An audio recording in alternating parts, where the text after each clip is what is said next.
Hi everybody. Today we're going to revisit a book that my class, Mrs. Desch's class, looked at earlier in the year. It's called Think of an Eel. It's a wonderful book. This book is written by Karen Wallace and illustrated by Mike Bostock. The pictures are pretty amazing. Have you ever wondered what an eel was? Well, if you look at it, an eel is a type of fish, but it looks like a snake. It's very long. And this author tells facts about the eel's life cycle. I know you're really going to enjoy it. Okay. Here, it looks like there are the life cycle stages. Looks like it's getting bigger and bigger and bigger, and this looks pretty close to the eel itself, only it looks like you can see through it.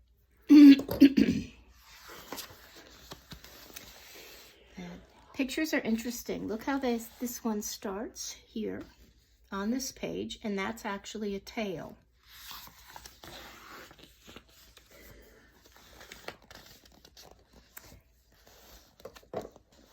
Think of an eel. He swims like a fish. He slides like a snake.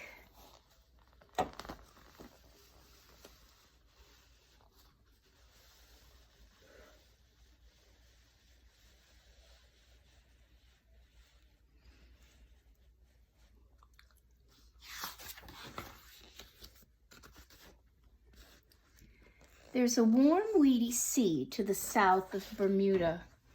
It's called the Sargasso. No wind ever blows there. No sailing ships sail there. It's right here. Here's the United States. Here's North America. Here's Africa and South America. And here's where Bermuda is. It's off the coast. It's in the ocean. For thousands of years, there a secret lay hidden. This salt, soupy sea is where eels are born. Deep down where it's blackest, eel egg becomes eel. He looks like a willow leaf, clear as a crystal.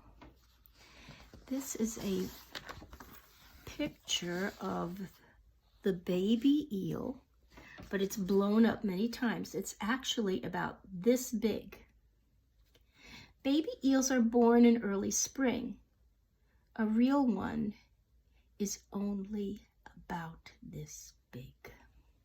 His fierce, jutting mouth has teeth like a saw blade. He eats like a horse and swims up through the water. His teeth are pretty interesting. Look at that. What does it eat? He eats like a horse mean? What would that mean? Yeah, he eats a lot. These birds look like they're eating too. Oh, it looks like there's one that got an eel in its beak. Young eels from the Sargasso travel either to Europe or to America, whichever their parents did before them. Imagine this eel leaf and millions just like him swimming on waves across the wide sea. Some are unlucky. The seagulls are waiting. Beaks snap like scissors through wriggling water. I love it the way Miss Wallace repeats the same consonant sound. Beaks snap like scissors with all the S's and through wriggling water. 2 W words. Eel swims for 3 years till he reaches the shore. But the river's too cold. There's still snow on the mountains. So he waits in the water and turns into an elver. Now he looks like a shoelace made out of glass. So this is an elver. An elver is a young eel. It's like in between a baby eel and an adult eel. And you can see right through it. I think that's pretty cool. I guess it's not completely formed yet. Eels arrive in Europe around Christmas time. They wait offshore until spring, and as they wait, they turn into elvers. When spring warms the shoreline, the smell of fresh water excites the glass elver. Into the water he swims like a mad thing. He wriggles up rapids, climbs rocks around waterfalls. Riverbanks guide him. Nothing will stop him. Looks happy too. Eels migrate by instinct. They always seem to know where they're going. I like the way she did that there too.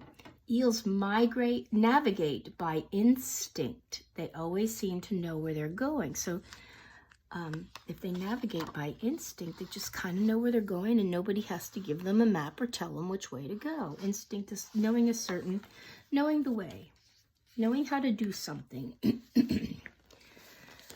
Around a drowned oak stump, through twisting green weeds, a mud hole is hidden. Mud holes, burrows, and cracks in the riverbed are all homes for eels. Eel knows without thinking. It's what he's been seeking. He slips through the ooze. This hole is his home. I guess he can slip through that pretty easily because of his size and shape.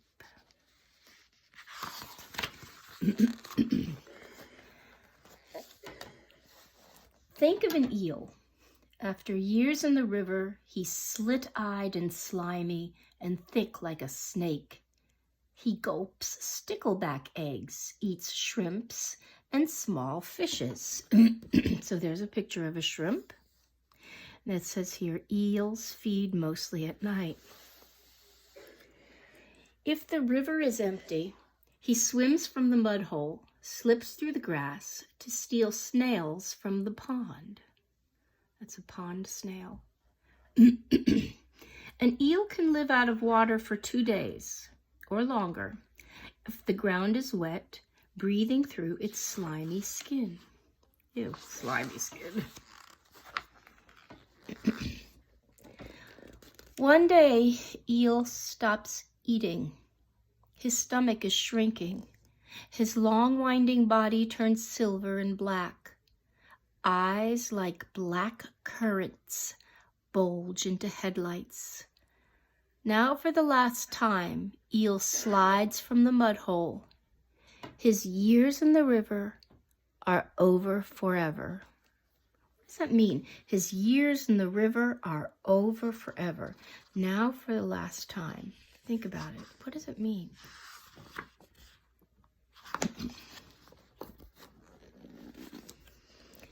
Silver eel waits for a night that is moonless, when the rain from the mountains has flooded the stream.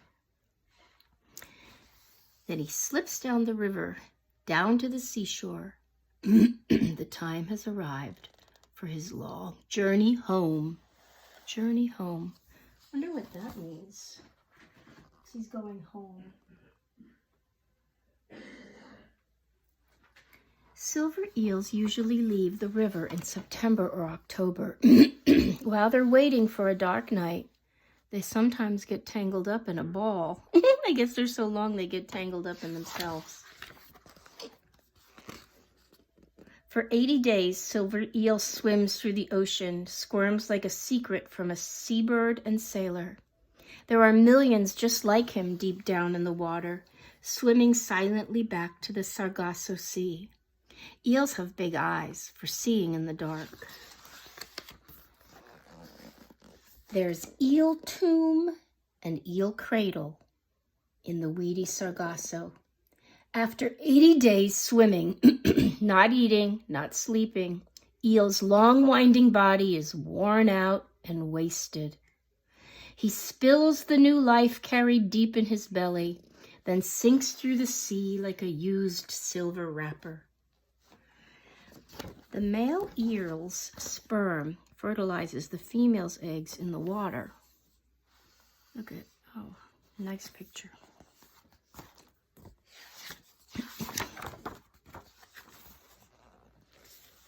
The baby eels.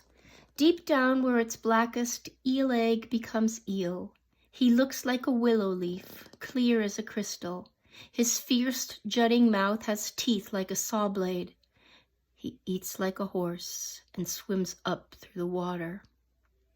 Imagine this eel leaf and millions just like him swimming on waves across the wide sea. That might even look like a plant. So this one ends with the eel, the elver, and this is as it's growing into the elver. Karen Wallace has spent time fishing in the rivers of Ireland. She says she didn't see eels very often, but when she did, she couldn't get over how extraordinary they were. Mike Bostock, the illustrator, remembers catching eels as a child. But reading the text was an education for me, he said. I had no idea they went through so many changes. He enjoys researching on animal history, natural history of the animals in his illustrations as much as he does drawing them. I hope you enjoyed the book.